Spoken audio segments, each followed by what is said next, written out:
What is vibing? This is Vish, and today I'll be talking about how I know you. Now, this might come off as a little strong or mysterious.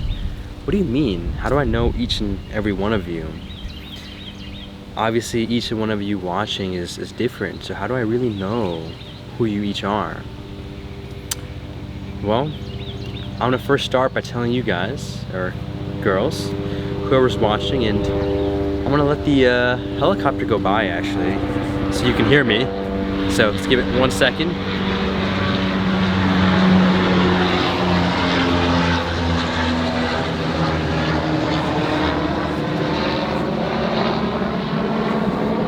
There we go. So, actually using the helicopter noise, like there's bugs on me, but anyways, we're okay. Okay. Anyways, actually, just a quick preface as to why the mind or body's being a little antsy is because we have a lot of currently living in Austin, Texas, and we have a lot of wild creatures. I am from New York, Long Island, so not as many out there, but here we got tarantulas, we got coyotes, we got mountain lions, all sorts of venomous snakes. We actually had a copperhead recently, and interesting how that sound just started with the lawnmower. But anyways, yes, like I said earlier, I will be first telling you about who you are not. And beautifully how that helicopter went by, or even this lawnmower is going, which is really just noise. I'm gonna first start by telling you that you are not noise. You see, we have this constant mental chatter that happens in the mind, in your head. And as that happens, you might think, because of your identification with those thoughts and attachment to those thoughts, or as Eckhart Tolle calls it, the egoic mind, that you are that. And so I'm here to tell you that you are not that. Now, let's move on. If I were to first ask you who you were, well, let's just say if you were to ask me who I was a couple years ago, what would I have said? I would have said Vishrath Kumar. And actually, before I even continue, I want to shout out Eckhart Tolle for this one, as well as Sadhguru, as well as Ramana Maharshi, all these spiritual teachers, gurus, sages, for their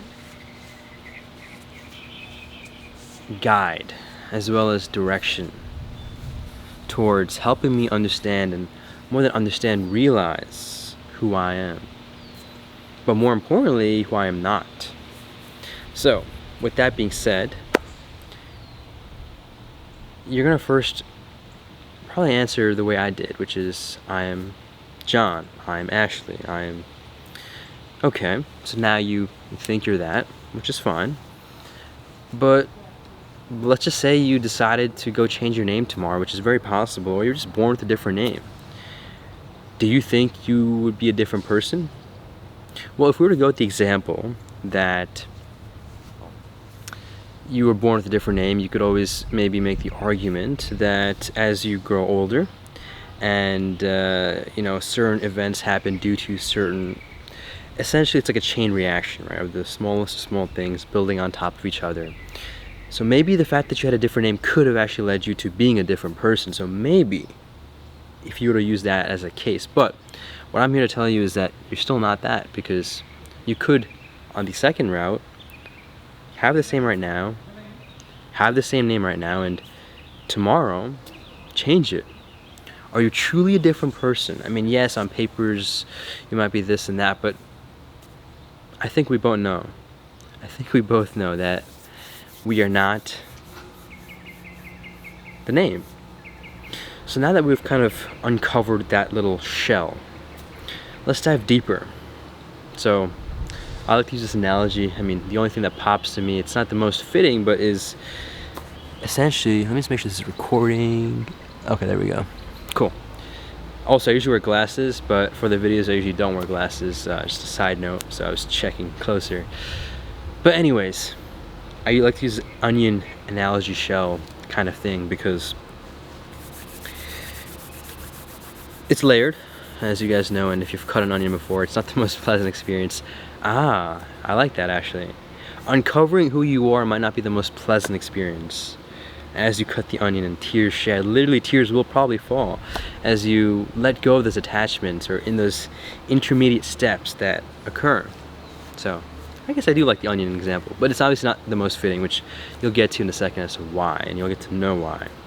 So you uncover that first layer, which is you're not the name.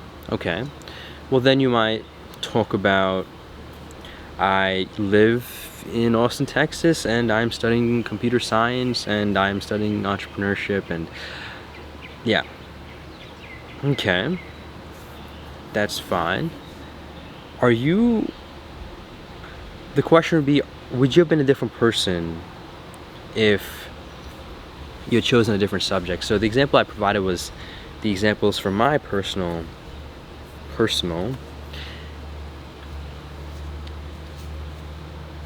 background, as we might call it. But is that really you? Is that really me? And you might think that, yeah, I'd be a different person if I was studying something else, but there is something deeper there that is not changing. The deeper you, as I like to refer to it as, and as Eckhart Tolle I think calls it too. So maybe this wasn't as clear cut, but this one would require a bit more of an experiencing type of experience to truly realize. So the point I'm making with this next shell is that you are not the background or what you're studying. Like, you could have not studied, and you could have studied something else, or you could have not even studied at all, and you're still you. There's something there that's just you. Okay, so that's fine. Now you might say, again, the order might slightly vary depending on who. So observe those, I forget the names of those, but yeah, just observe that. It's a nice little presence practice. I was actually anyways, moving past that. So again, the order might be slightly in variation, but you might then think that, okay, I'm this body. Well, that includes the hair, right? Well, you get a haircut tomorrow. Are you the same person, or are you different? Now you as in the egoic mind, might be like, oh yeah, I'm a fresh new person. Or maybe if you're a girl, like, yes, I'm a whole new girl, or whatever it might be. But I'm here to tell you that even the body is a very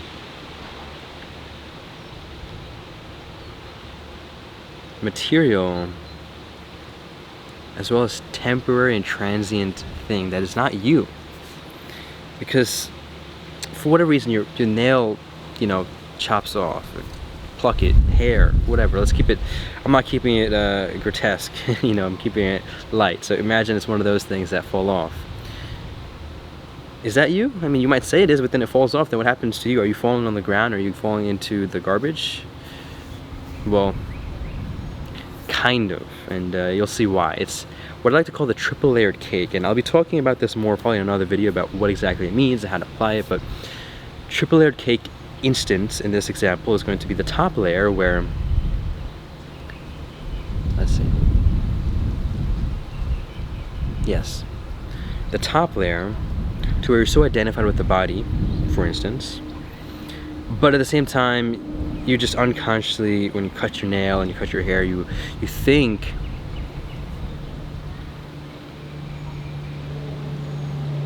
I'm gonna come back to the exact triple layer analogy in a second and see where it fits, but one of the layers, essentially, at the top or the middle, is going to be where you're so identified with your body, you think you're the body, but then, you get a haircut, you also think and know that you're not the hair. At least that's what you perceive with that level of consciousness. So that's that first layer, or I'll come back to that, so what layer it is specifically. But then there's the other one where you, okay, so that is the top layer, yes.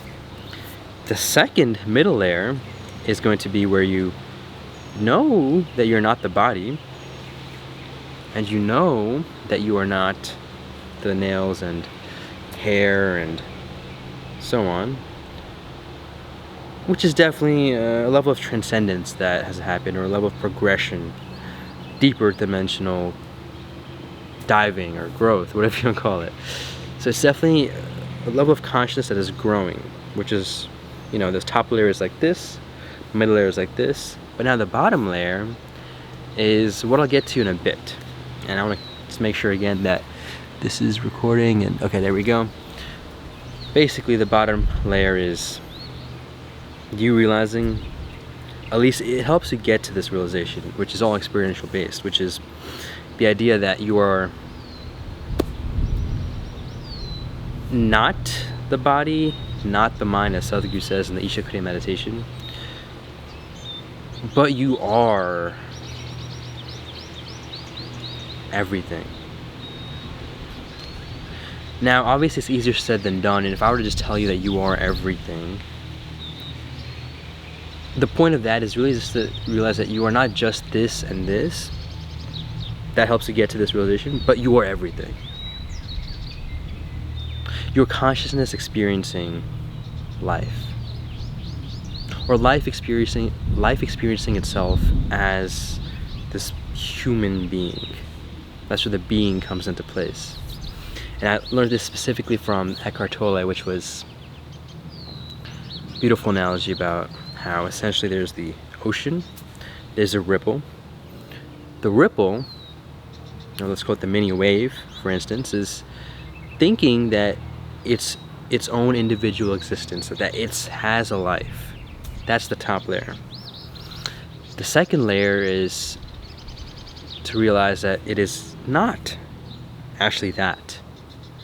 But the third layer is to realize that it is not only the ripple, but it is also the whole ocean. So we are all one, essentially. So I know I kind of answer the question as to who you are, and that is why I know who you are, because individually that is who each of us are, but obviously it can only be experienced. It's easier to say it, and if I were to just say it, like I said, and you just take it from the intellectual level, you're just adding another. Imagine you have this onion you're uncovering, and then someone tells you, I'm the soul, or I'm the consciousness. Without truly experiencing that, just hearing it, it's you literally adding another shell on top of that core. And the true realization as to who you are is continuously uncovering who you are not, till you reach the center, which is then who you are. It's almost like a portal, which I will not talk much about, because either one, I haven't experienced it, or either two, I have, and I don't want to share much because it would take away from the actual experience itself. So yeah, I would like to leave you off with this note, which is asking you all in the comments down below, who do you think you are? So some of y'all can comment on that. Others can comment on who do you think you're not. So for those of y'all that are at the top layer, which is fine, again, it's all progression. Some people jump from top layer to bottom layer of the cake, bottom being awakening or awakened. I guess the top layer in this case would be unawakened, middle layer would be awakening, bottom layer would be awakened. And I'm not saying I am awakened, I'm just using this analogy. So for those of you in the top layer, comment down what you think you are. Those of you in the middle layer, comment down who you think you're not. And then those of you in the bottom layer, don't have to say much. But if you're there actually, or regardless of what layer you're at, tell me something you're grateful for in this present moment. Would love to hear it. And as always, if you're curious as to what I'm grateful for, it's this present moment. Thank you so much for listening, staying tuned. Make it a day, take it joyfully, stay conscious, and ecstasy.